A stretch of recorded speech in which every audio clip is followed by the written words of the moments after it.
Accountancy में accounting preparation में कोई भी कंपनी ट्रेडिंग, पीएल और बैलेंस शीट 3 तरीके का फॉर्मेट प्रोड्यूस करती है, जिनमें ट्रेडिंग पर्टिकुलरली प्रोडक्ट को बनाने से रिलेटेड होता है। इनमें 2 सबसे इम्पॉर्टेंट फैक्टर होते हैं, cost of goods sold and sales. Basically cost of goods sold होता क्या है, कंपनी के ओपनिंग स्टॉक, परचेज और डायरेक्ट एक्सपेंसेस, इन सब को ऐड करके इनमें से क्लोजिंग स्टॉक को जब हम सब्ट्रैक्ट करते हैं तो कंपनी के गुड सेल हमें मिल जाते हैं।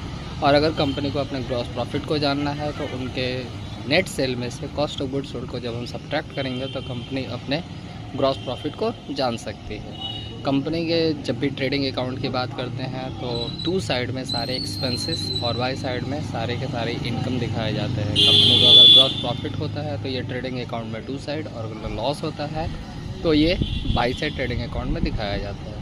इसका सेकेंड फेज़ में जब पीएल अकाउंट की बात करेंगे तो ग्रॉस प्रॉफिट जो होता है वो पीएल अकाउंट में बाई साइड चला जाएगा, ग्रॉस लॉस जो है वो पीएल अकाउंट में 2 साइड जाएगा। अब profit and loss account basically company अपने प्रोडक्ट को मार्केट में बेचने के लिए, अपने बिजनेस को सेफ एंड सिक्योर करने के लिए, मशीन एक्सपेंसेस को, एम्प्लॉय एक्सपेंसेस को मैनिपुलेट करने के लिए यूज करती है।